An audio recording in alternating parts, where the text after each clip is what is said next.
suis ravi de revenir au Maroc. C'est la 6e visite que j'ai faite dans votre beau pays et la chaleur de votre accueil que je trouve souvent, toujours, la chaleur est très très agréable. Je veux vous remercier du profondeur de mon cœur pour tout ce que vous faites chaque jour pour ceux qui ont la diabète. Les parlementaires vous remercient pour votre soin pour ceux qui ont la diabète.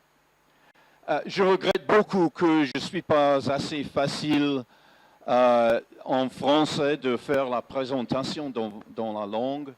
Alors je vais vous présenter en ma langue maternelle, c'est anglais. Mais merci encore une fois pour l'invitation de Jamal Belkadir et de mon ami, où est-il? Mustafa Brahimi, pour l'invitation de vous joindre aujourd'hui. Ladies and gentlemen, we've already heard from Mr. Souterrain We've already heard from him about the global burden of diabetes, so I don't want to repeat what we've already seen, but today IDF, in its 7th edition of the Atlas, published at the end of December, the 7th edition of the Atlas showed that there are approximately 415 people with diabetes scheduled to rise to that number by 2040. And you can see the places in the world where we show the current figure and the increase. And there we are in the Middle East, North Africa, the increase that there will be between now and 2040. This is a huge health catastrophe that's happening in slow motion. I'll repeat the figures very quickly, but this shows the number of people estimated to increase, but it's only part of the story, because there are, in addition, over 300 million people who have impaired glucose tolerance, and that's estimated to rise to over 480 million people in just 25 years. So, taking the two figures together, we can see that today, over 700 million people have or are at serious risk of developing diabetes, and that will rise to over 1 billion. And I find when people look at these figures, they become disoriented by them. So as a simple man, I show the figures in this way, that once every 3 seconds in the world, someone is diagnosed with diabetes. And once every 6 seconds, somebody is losing their life prematurely to the complications of diabetes. And every 20 seconds, someone is losing a limb because of diabetic neuropathy. And that often means a life of poverty for that person's family. But more worrying still to people like ourselves who represent civil society is the fact that only 1 person in 2 is diagnosed. And as clinicians, you will know that no diagnosis is no treatment, and no treatment greatly increases the risk of the potentially fatal complications of diabetes.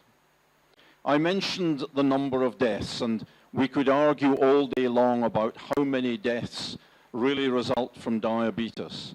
But the fact of the matter is that diabetes is the proximate cause of, we estimate, 5 million deaths per annum. And that is actually more than HIV and tuberculosis and malaria put together. It is a dreadful disease, a silent killer, and a huge amount of attention is given to the other killers, HIV, tuberculosis, and malaria, and in my view, inadequate attention to the deaths through diabetes. As we've heard already, 4 out of 5 of the new cases of diabetes over the next 25 years will be in the developing country. There was a time when people referred to diabetes as mature onset diabetes. It affected people of my age or younger. Today, diabetes is presenting in people in their 20s and 30s, and we even have children presenting with type 2 diabetes. And the reason that this is such a grave challenge, not just to the health sector, but more importantly to the wider society, is that a nation that loses its productive young people is a nation that will be denied the economic development that they're right to try and seek. I come from the United Kingdom, and we've been fortunate to have the economic development over the years that has enabled us to provide a health service that is available to all. I find it very difficult to understand a country that will not invest in the health of its people, but will find money for arms and vanity projects and all the other things, rather than providing health care for their people. And that is why diabetes is no longer just a health issue. It's a development issue if it is prejudicing the chance of a country to have economic growth. Now, my colleagues, Adel El Sayed and Evariste Buenzabila, were originally invited to participate in this session, coming respectively from the MENA region and Africa. And I was very grateful to Mustafa Brahimi's assistant for helping me to put together a slide which showed the number of people with diabetes in each of these regions, the prevalence, and forgive me, that should be 9.7, that should be 9.7, and those who are undiagnosed, and the numbers of people with impaired glucose tolerance, and the prevalence of IGT. And there's one significant figure that I would draw your attention to here, and that is that the number of people in Europe with diabetes, currently 60 million, is expected to rise to 71 million in 25 years' time.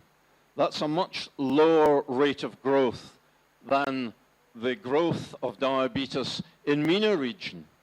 35 million today, but more than Europe by 2040, according to the estimates. So the challenge, if you like, for the Middle East and North Africa region is far more urgent than it is, for example, in Europe, and that may have something to do with the better levels of diagnosis in Europe and the urgency with which governments are now tackling this challenge to future economic growth. And when we look at Africa, a continent that is crying out for the economic development that we take as of right, Africa is going to motor from 14 million to 34 million. And that represents a huge burden on the countries, a burden in terms of the health of their people and a burden in terms of the cost to their health services. So, like everybody else, I welcome the fact that there is that the global health targets were drawn up and approved at the World Health Assembly in 2013. I was there in Geneva when all the governments approved it at WHA, and you'll see that the overriding target of these, the overriding aim of these targets is to reduce avoidable mortality by 25% by 2025. And for those of us with an interest in diabetes and nutrition, look here at this amazing, amazing target to halt the rise of diabetes and obesity. A target that actually we in IDF didn't initially seek, but it was a target that was offered. I hope that I will live to 2025 to see that target achieved, because if that target is achieved, then many families, many people will be spared the development of diabetes and the development of the awful complications. And we were interested to hear from Dr. Mouzouni earlier on today about the action which the Moroccan government is taking. So civil society wishes you well in all that you achieve. I've mentioned one of the targets, to reduce the amount of salt. There's also a target to reduce sugar, to reduce fats. And there is a target here, as Mr. Souterrain told us, of giving access to health for people by 80% of people by 2025. Now, if I just mention quickly the salt target. The United Kingdom, and I don't usually boast about my country when I'm abroad, but the United Kingdom has made more progress reducing salt than any other country on earth. At least it had when some assessment of progress was made. It hasn't introduced a law. It hasn't introduced taxation. It hasn't introduced regulation. Instead, the government engaged with the food manufacturers and said, we want to see a reduction in salt because of its beneficial effect on hypertension. And we want to see that reduction. And if you're not prepared to do it voluntarily, we have ways of making you do it. But of course, the food industry is always concerned about its market share, about losing to the competition. So what was introduced was small, modest, but incremental reductions in salt, so that over a period of time, salt has been considerably reduced in the United Kingdom.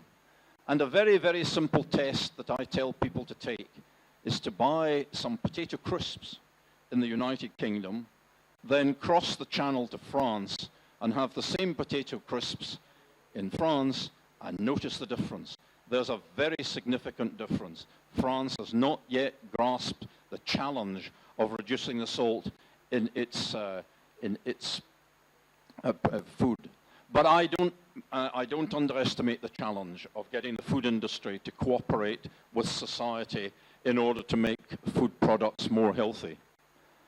And IDF is very keen indeed, was absolutely determined that the global health targets would not simply be things that countries would sign up to and then neglect. We intended to review the progress that they're making and have done so. And in fact, this was produced 18 months ago, and it's a scorecard of the progress that individual countries are making towards achieving the goals in the global health target. And Morocco emerges from this making good progress. So I want to say publicly, and Dr. Mouzouni, I'd be grateful if you would tell your minister, although we will see the minister on Monday and convey this message, that we're very glad to see the progress that your country is making. This is important. These targets have to be taken as vital in order to improve the health of every nation's population. So we go on quickly from there to talk about the Sustainable Development Goal, which we've been reminded by Mr. Souterrain provides access to essential medicines for all and has the overarching target of reducing premature mortality by 1/3 by 2030. This is going to require huge will, political will, but also the will of civil society and the will of professionals like yourself to make sure that we all work together in order to achieve the targets. I was very pleased that for the first time it's been made clear that access to health care is a human right for all. In far too many countries, access to health care depends on your social position or your income. It should be available to everybody. And a wise country will invest in the health of its people. And I've heard it said that a healthy country is a wealthy country. You certainly will not get economic progress if citizens of working age are incapacitated through the complications of diabetes and other chronic issues. So before I end, I list here some of the areas where government policy has to change and where civil society has got to put pressure upon governments to take action on it. Part of the reason that we're here, thanks to the invitation of Mustafa Brahimi, is so that we can join with parliamentarians, politicians all over the world in encouraging governments to take action. The first one we see here, well, first of all, there's political will. A government has to take action rather than just talking about it. And that is where particularly the politicians can play a part in ensuring that governments do so. On education, it's vital. When children come to school, they should be taught the basic messages about healthy diet, about physical exercise. And government controls the curriculum of schools, and so it can in fact prescribe that children run around. I know it's easier in my country to run around because we don't have the great heat that you have here. But there are ways of taking exercise, and it's an essential part of healthy living. Sport and leisure speak for themselves. We want to see people being far more active. And the public health messaging here is absolutely vital. Governments have got to be imaginative in how they use public health messaging to get compliance. Governments can't order people to stop eating this or start doing that. They've got to point out wisely how better health can make people, how taking exercise and sensible diet can help people to enjoy better health. And I come down these things, and many of them are kind of obvious. We've heard comment this afternoon about opportunities for leisure and walking. So we need to plan our cities and our towns where it's possible to walk. We need to plan buildings where there are staircases and not just lifts and elevators. The exercise you get from climbing stairs is an important part of staying fit. And here we have a big, big challenge. And at a conference like this, talking about diabetes and nutrition, we need to understand the contribution which unhealthy food makes to the development of diabetes. I am a fierce critic of the ill health that has been exported from a certain country in the world where the headquarters of Coca-Cola and McDonald's and these places are. Corn syrup, the evil of corn syrup being put into food products is contributing to the ill health and the premature mortality of people around the world. And we shouldn't be frightened to say so. And governments will have to, and this is where political will is needed, if governments can't secure advances through voluntary means with people like the food producers and drink producers, then they have to resort to other measures, like taxation. My country's doing that. It's very controversial, but they're taking action on taxing fizzy drinks, carbonated drinks with high sugar levels. I hope that will just be the first of many measures which are designed to try and influence the consumer into a healthier choice. It's not going to be easy, ladies and gentlemen. It's taken us 25 years to reduce the use of the use of tobacco in our country, and we've done it by a whole number of different measures. It's the same in terms of combating obesity and the development of diabetes. And the final point I want to mention is workplace wellness.